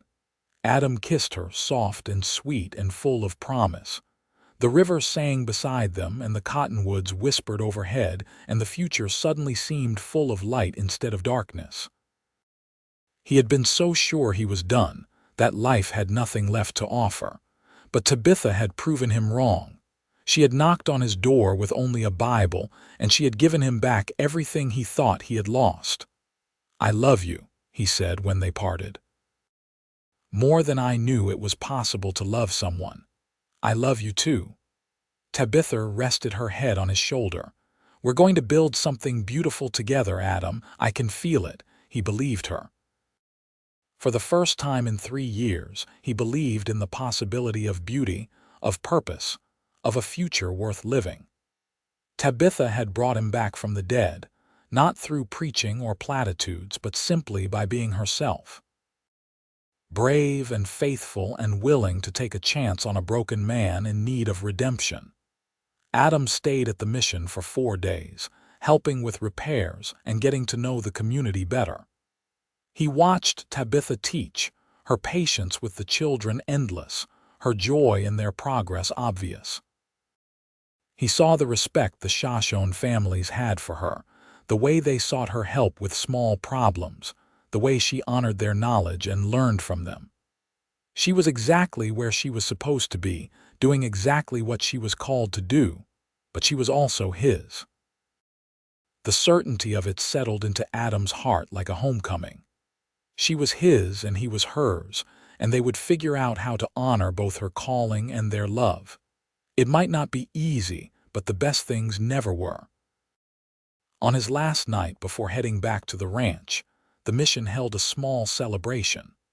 Brother William announced that Adam would be their regular supplier and guide, bringing goods once a month and helping connect them to other communities. The news was met with cheers and gratitude. Several Shoshone elders approached Adam to thank him personally, their words translated by Brother William. They remembered him from before, remembered his respect for their people and his knowledge of the land. They were glad he had returned. Adam felt something inside himself heal. He had been part of this community once, had served them and learned from them. He had walked away in grief and anger, but they welcomed him back without judgment. It was a kind of grace he had not expected and did not deserve, but it filled the empty spaces in his soul. That night, he and Tabitha walked under the stars one more time. "I'll be back in 3 weeks," Adam promised. "Maybe sooner if I can manage it. I'll write to you. Brother William goes to town every week. He can post letters." Tabitha held both his hands. "This is going to work, Adam. I have faith." "I'm starting to have faith, too." The admission felt strange and right. "You gave me that, Tabitha, or maybe God gave it to me through you. Either way, I'm grateful." "Then we're both grateful." She kissed him gently. "Ride safely, come back to me, always." Adam left the next morning as the sun rose, Tabitha waving from the mission steps until he disappeared into the trees. The ride back was still long and lonely, but it felt different. He was not running away this time. He was heading towards something, preparing for the next supply run, planning the future. He had purpose again, and it made all the difference. The pattern established itself over the following months. Adam made the trek to the mission every 3 weeks, bringing supplies and staying for several days. He and Tabitha stole time together when they could. Walks by the river, quiet conversations after the mission went to sleep, stolen kisses in the shadow of the church. Their love grew deeper and more certain with each visit. Brother William, watching them with amused fondness, finally pulled Adam aside 6 months after that first trip. "When are you going to marry that girl? You're clearly head over heels and she's the same. What are you waiting for?" "I want to give her time to be sure," Adam said. "She committed to a year here. I don't want her to feel rushed or pressured." "Adam, I've known a lot of couples in my time. I've married dozens, counseled hundreds, and I'm telling you that young woman is sure. She's been sure since you first rode out of here last September. The question is whether you're brave enough to ask." The words haunted Adam on the ride back to his ranch. Was he brave enough? He had already asked Tabitha to build a life with him, to divide her time between his ranch and the mission. But marriage was different. Marriage was permanent, a promise before God and community. It felt enormous, but it also felt right. Adam loved Tabitha with everything in him. She had saved him in ways he was still discovering. She had brought him back to faith, to hope, to the land he loved. She had shown him that loss did not have to be the end of the story, that new chapters were possible even after tragedy. So Adam began to plan. He talked to the jeweler in Sweetwater about a ring. He cleaned and prepared his house, turning the spare room that had been Emma's into a proper bedroom for them to share. He practiced what he would say, how he would ask. And when the time came for his next supply run in early spring, he rode to the mission with the ring in his pocket and hope in his heart. Tabitha met him with her usual joy, and Adam had to force himself to wait, to go through the motions of unloading supplies and greeting the mission community. But that evening, when they walked to their spot by the river, he could not contain himself any longer. "Tabitha, I have something to ask you." She turned to him, curious. "What is it?" Adam dropped to one knee, pulling the ring from his pocket. It was simple, a gold band with a small diamond, but it had been made by a craftsman who understood quality. "Tabitha Reynolds, you knocked on my door 6 months ago with nothing but a Bible and a request for help. You didn't know it then, but you saved my life. You brought me back from a darkness I thought was permanent. You showed me that love and faith and hope are still possible, even after loss. You're the bravest, kindest, most faithful person I've ever known, and I want to spend the rest of my life loving you. Will you marry me?" Tabitha's hands flew to her mouth, tears streaming down her face. "Yes. Yes, of course, yes." Adam slipped the ring onto her finger and stood, pulling her into his arms. They kissed as the river sang beside them and the stars came out overhead, and Adam felt a joy so complete it almost hurt. This was what happiness felt like. This was what it meant to be alive again. "When?" Tabitha asked when they finally pulled apart. "When should we get married?" "Whenever you want. I'll wait as long as you need." "I don't want to wait." Tabitha's smile was brilliant. "My year commitment is up in 3 months. What if we got married then? Here at the mission with everyone we love around us. Then I could come to the ranch with you as your wife, and we could start building the life we've been planning." 3 months. Adam tested the words. "I can wait 3 months if it means forever after that." They walked back to the mission hand in hand, and when they announced their engagement, the community erupted in celebration. Brother William looked deeply satisfied, as if he had been waiting for this news. Sarah Peters immediately began planning the wedding. The Shoshone elders offered blessings in their language, welcoming Adam as family. It felt like coming home in the deepest sense. The next 3 months were a whirlwind. Adam made his regular supply runs, but now each visit included wedding planning. Tabitha finished her teaching commitments and began training her replacement, a young Shoshone woman named Bright Morning who was eager to continue the work. They planned a simple ceremony, a mixture of Christian tradition and Shoshone customs that honored both communities the mission served. Adam used the time between visits to prepare the ranch in earnest. He added a room to the house, making space for future children. He built a new barn for the horses and cattle they would raise to support mission work. He opened accounts with suppliers in Cheyenne and Sweetwater, establishing the network they would need to coordinate regular deliveries to missions across the territory. And in the quiet moments, alone in the house that would soon be their home, Adam prayed. His prayers were still simple, still uncertain sometimes, but they were real. He thanked God for Tabitha, for second chances, for the possibility of redemption. He prayed for wisdom to be the husband she deserved. And sometimes he talked to Emma, telling her about Tabitha, asking for her blessing, hoping she was somewhere that she could see him finally living again. The wedding day dawned clear and warm, late June sunshine pouring over the Wind River Valley. The mission had been decorated with wildflowers, and everyone from 3 counties around had come to witness the ceremony. Adam stood at the front of the small church, Brother William beside him, waiting for Tabitha to appear. When she did, Adam's breath caught. She wore a simple white dress that Sarah had helped her make, her auburn hair crowned with flowers. She carried her mother's Bible, the one she had been clutching that first day on his porch, and her face shone with such joy that Adam felt his eyes sting with tears.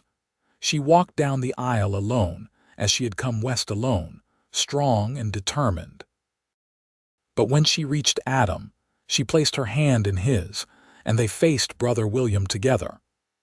The ceremony was short and beautiful, promises made before God and community to love and honor and cherish. when Brother William pronounced them man and wife. Adam kissed Tabitha with all the love in his heart, and the congregation cheered. The celebration lasted long into the evening, food and music and dancing. The Shoshone elders performed traditional blessings, and the Christian hymns rang out across the valley. Adam danced with his wife, the words still new and wonderful, and felt more grateful than he had ever been. As the sun set and the party continued, Adam and Tabitha slipped away for a moment of quiet. They stood on the hill overlooking the mission, wrapped in each other's arms, watching the last light fade from the mountains. "We did it," Tabitha said softly. "We're married. We are." Adam kissed the top of her head. "Ready to start our life together, so ready. I love the work here and I'll miss it, but I'm excited to see what we build together on the ranch. It's going to be good." Adam believed it completely. Hard but good. "We'll raise cattle and horses, supply missions across the territory, and when God sees fit, maybe raise children to carry on the work." "Children," Tabitha smiled up at him. "I like that thought.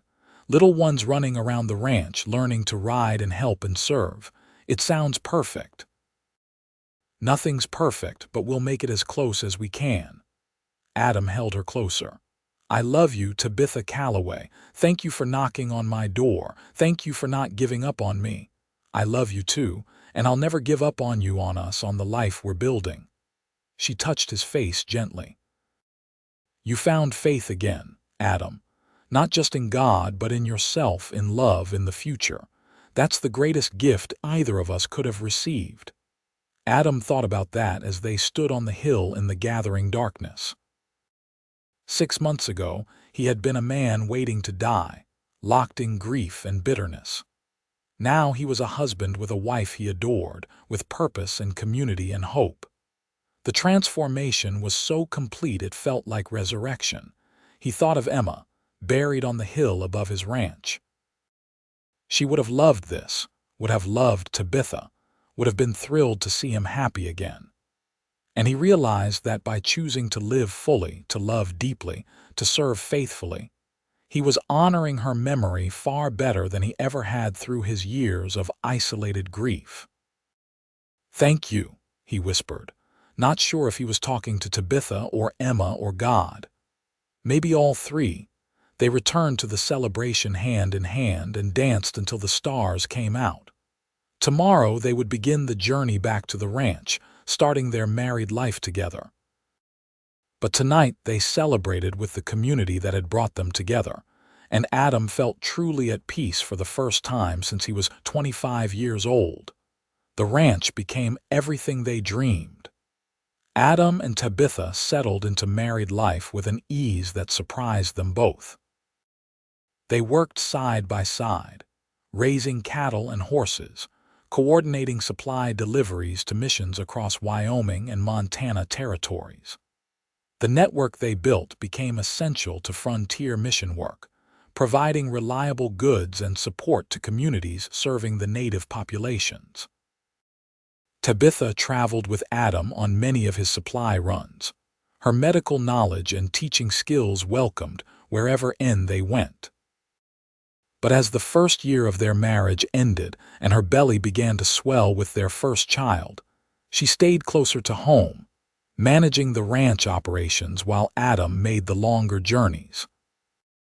Their son was born in March of 1879, a healthy boy with Adam's dark hair and Tabitha's green eyes. They named him Samuel, after Adam's father, and he became the light of their lives. Adam discovered a capacity for love he had not known he possessed, watching his son grow, teaching him to walk and ride and care for the animals. 2 years later, a daughter arrived, Emma Grace, named for Adam's sister. Tabitha insisted, saying Emma's memory should be honored with life and joy, not just grief. The little girl had her namesake's curiosity and fearlessness, and Adam often found himself laughing at her antics, seeing his sister's spirit living on. The ranch prospered. Word spread about the quality of their livestock, and the reliability of their supply deliveries. They hired help, bringing on cowboys who shared their values and their commitment to serving the mission communities. The house was expanded again, adding rooms for the children and for the constant stream of visitors, missionaries passing through, Shoshone families seeking help, neighbors gathering for church services that Tabitha organized on Sunday mornings. Adam's faith, tentative at first, grew stronger through the years. He never forgot the darkness he had lived in, but he learned to see it as part of his story, not the whole of it. He taught his children about their Aunt Emma, about loss and grief, and the importance of choosing hope even in hard times. And he made sure they understood that their mother had saved him, that love and faith and courage could redeem even the most broken soul. Brother William became a regular visitor to the ranch, officiating at the Sunday services and baptizing each of Adam and Tabitha's children. There were 4 eventually, Samuel and Emma, and then twins born in 1882, a boy and girl they named Peter and Grace. The house was full of noise and laughter, and the beautiful chaos of family life. On their 10th anniversary, Adam took Tabitha back to the spot by the Wind River where he had proposed. The mission had grown significantly, now serving over 100 Shoshone families. The school had expanded, a clinic had been added, and the community was thriving. Adam and Tabitha's work had made much of that possible, their supply network ensuring the mission never lacked for necessities. "You ever regret it?" Adam asked as they sat by the river, the water singing its eternal song. "Leaving the mission work to marry me, I know you loved it here." Tabitha took his hand, lacing her fingers through his. "Not for a single moment." "I did love it here, and I'm glad I got to be part of starting something important. But the life we've built together, the family we've raised, the work we do supporting missions across the territory, it's everything I dreamed of and more. You gave me the chance to serve in a way I never could have alone. We gave each other that chance." Adam kissed her hand. "I was dead when you knocked on my door. You brought me back to life, and you gave me a home and a family and a partnership I never expected to find." Tabitha smiled. "We saved each other, I think. That's what love does." As they sat by the river, watching the sun set behind the mountains, Adam thought about the journey that had brought them here. A woman with only a Bible, desperate enough to knock on a stranger's door, a man broken enough to let her in. And from that unlikely beginning, a life of purpose and love and service. He thought about faith, how he had lost it and found it again in unexpected ways. Not the simple certainty of his youth, but something deeper, tested by fire and proven true. He believed now in a God who worked through broken people, who turned grief into compassion, who brought light out of darkness, and he believed in love in its power to transform and redeem and make all things new. Tabitha had taught him that. She had shown him that it was possible to lose everything and still choose hope, to face the future without guarantees but with faith that somehow, someway, goodness would win. 20 years after that first knock on his door, Adam stood on his porch watching his children play in the yard. Samuel, now 21, was preparing to become a missionary himself, heading to the Crow Reservation in Montana. Emma, 19, was engaged to a young doctor who wanted to serve frontier communities. The twins, 17, were still deciding their paths, but both were passionate about justice and service. Tabitha joined him on the porch, her hair now threaded with silver, her face lined with years of laughter and work. But her eyes were the same, green and bright and full of faith. Adam pulled her close, resting his chin on her head. "We did good," he said quietly. "We did very good." Tabitha agreed. 4 children who love God and want to serve others, a ranch that supports mission work across 3 territories. A community that gathers here every Sunday to worship and encourage each other. Emma would be proud. I think she would. Adam felt the familiar ache, softer now, more like memory than fresh wound. I think she's been proud all along, watching from wherever she is. They stood together in the Wyoming twilight, watching their children and grandchildren, for Samuel had married young and already had a baby daughter. The ranch that had been a tomb was now bursting with life. The man who had been dead was now fully alive. And it all started with a knock on the door. A woman with a Bible and the courage to say yes to an impossible journey. Adam thought about writing down their story so future generations would know, would understand that redemption was possible, that faith could be rebuilt, that love was stronger than death. But then he decided the best testimony was not written words but lived lives. His children and grandchildren would carry forward the lessons Tabitha had taught him. They would choose hope over despair, love over hate, service over selfishness. And maybe someday, one of them would open a door to a desperate stranger and say yes when everything else screamed no. Maybe they would offer help when it was inconvenient, love when it was risky, faith when it was hard. And another life would be saved. Another story of redemption written, another testament to the power of a simple knock and the courage to answer. As the stars came out over the Wind River Range, Adam pulled Tabitha closer and thanked God for the life they had built. For the woman who would not take no for an answer, for the faith that had been found again through love, for the children who would carry their legacy forward, for second chances and new beginnings and the endless possibility of grace. "I love you," he whispered to Tabitha. "I love you too," she whispered back. "Always have, always will." And under the Wyoming stars, surrounded by the mountains that had witnessed their journey, Adam Calloway knew he was blessed.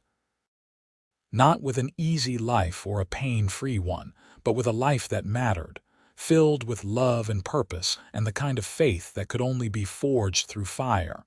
It was more than enough. It was everything.